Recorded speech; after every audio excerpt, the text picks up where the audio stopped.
Pemirsa, hacker Cina dilaporkan telah menembus jaringan internal setidaknya 10 kementerian dan lembaga di Indonesia, termasuk Badan Intelijen Negara atau BIN. Penyusupan ini dikaitkan dengan kelompok yang disebut Mustang Panda asal Cina yang konon dikenal sebagai kelompok peretas asal Cina yang biasa melakukan aktivitas mata-mata di dunia maya. Hal itu mencuat berdasarkan laporan terbaru dari sekelompok peneliti keamanan internet milik media internasional The Record Insect Group. Lantas, mengapa sistem keamanan siber negara memiliki celah masih mudah untuk diterobos dan diakses secara ilegal? Untuk membahasnya telah bersama kami pakar IT ahli forensik digital Ruby Alamsyah. Selamat pagi, Mas Ruby. Selamat pagi. Ya, Mas Ruby, ini kalau dilihat bagaimana sebetulnya membuktikan kebenaran dugaan adanya peretasan ini? Ya, jadi pertama, media tersebut masih menyampaikan informasi atau statement mereka saja tanpa disebutkan bukti-buktinya, atau biasanya kalau di IT security paper itu disebut sebagai proof of concept. Nah, proof of concept peretasan yang dimaksud itu mereka tidak tampilkan sama sekali atau tidak informasikan sama sekali. Sehingga kalau menurut saya informasi tersebut ataupun dugaan peretasan terhadap 9 kementerian dan 1 lembaga intelijen Indonesia belum tentu benar, karena bukti-bukti ilmiahnya ataupun tadi POC-nya, proof of concept-nya belum pernah ditampilkan oleh media tersebut. Oke, jadi ketika sudah ada buktinya apa yang diretas, maka baru bisa ter-approve gitu ya? Itu memang terjadi peretasan? Betul, kalau misalnya terjadi kebocoran data leak, biasanya datanya dijual, datanya ditampilkan. Tapi kalau peretasan seperti ini biasanya diinformasikan celah-celah apa saja, menggunakan sistem apa saja, dan dimasukkan bagaimana caranya dan lain-lain. Itu disebut POC. Nah, POC-nya ini di paper ataupun di informasi The Record Media itu tidak disebutkan sama sekali. Jadi patut dicurigai ini hanya berita bohong gitu ya, atau hoax, ataukah mungkin saja memang sudah ada upaya peretasan yang dilakukan walaupun belum sampai diretas misalnya?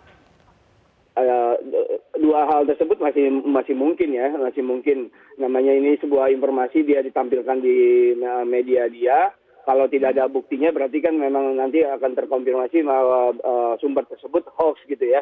Nah, tetapi perlu dipertimbangkan juga apakah memang mungkin pernah terjadi peretasan atau informasi-informasi yang seperti disampaikan media tadi. Intinya secara ilmiah itu belum ada, tetapi faktualnya kita perlu perhatikan lebih lanjut di lapangan nanti. Apa saran Anda yang perlu dilakukan oleh pemerintah untuk bisa membuktikan ini dengan cepat?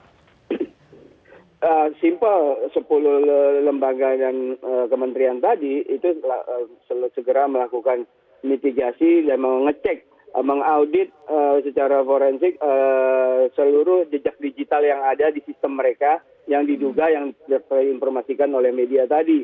Nah, dari log-log tersebut, dari data-data yang mereka simpan, mereka analisa, itu bisa ketahuan apakah telah terjadi peretasan sebelumnya ataukah tidak. Nah, juga mereka sangat yang paling cepat untuk memastikannya, di media tersebut disebutkan mereka telah menyampaikan informasi via email, biasanya via email ke pihak-pihak yang terkait. Nah, pihak yang terkait itu sebenarnya bisa menjawab secara langsung apakah mereka pernah menerima informasi atau email dari yang menyebarkan informasi tadi atau tidak. Nah, yang dari standarnya dari email itu mestinya bisa terbuktikan, walaupun selanjutnya faktualnya harus kita baca log-log di sistem lembaga dan kementerian tadi.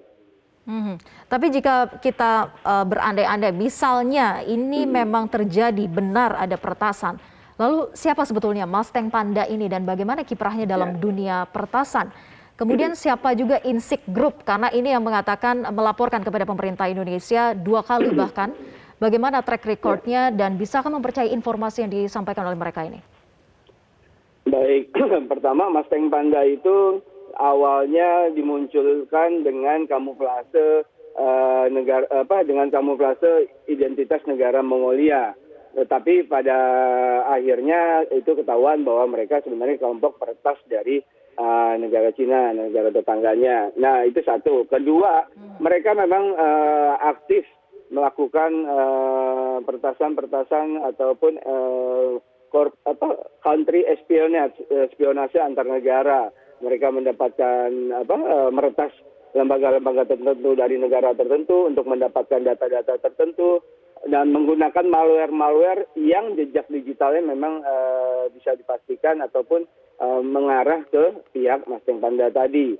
Sedangkan kalau The Insect Group tersebut, kalau kami perhatikan, itu mereka salah satunya memiliki produk security, menjual produk security, menjual jasa IT security. Nah, ada kemungkinan pernyataan mereka ini kan juga bisa sebagai hal ataupun sebagai gimmick marketing mereka untuk mereka menjual jasa ataupun produk mereka. Itu bisa saja ya kalau kita berandai-andai.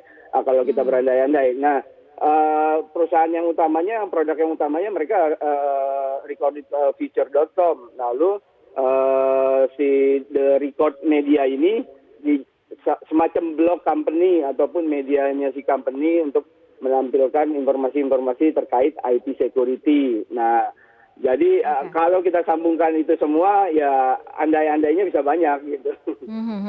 Tapi sebetulnya apa motivasi hacker dan bagaimana dampaknya terhadap negara dan masyarakat jika benar ada peretasan ini? Di luar lagi tadi kemungkinan yang Anda katakan bahwa Insect Group ini hanya memanfaatkan gimmick saja untuk menaikkan pamor mereka. Baik. Nah, jadi gini, biasanya kalau peretasan antar negara ataupun country espionage ini, itu biasanya dilakukan menggunakan teknik peretasan yang jauh lebih advance. Salah satunya APT, Advanced Persistent Threat. Nah, APT ini biasanya sangat sulit untuk dideteksi dan tingkat keberhasilannya tinggi dan waktunya sangat lama. Tetapi kalau yang di sini yang ditampilkan oleh Record Media tadi, itu tekniknya menurut saya tergolong tidak terlalu advance, satu. Kedua, teknik tersebut belum tentu bisa mendapatkan data-data yang penting di lembaga atau kementerian yang disebutkan. Belum tentu nih, kalau malware hanya mungkin individual untuk mengakses dan lain-lain. Tapi kalau mereka hanya menyebutkan teknik malware yang sederhana, yang umum seperti tadi. Nah, sehingga resikonya sih belum terlalu tinggi, tetapi karena ini sebuah lembaga negara, kementerian kita, tetap kita mesti hati-hati, mitigasinya harus benar-benar sangat baik. Iya, peningkatan keamanan sistem cyber kita yang perlu sekali ditingkatkan begitu ya.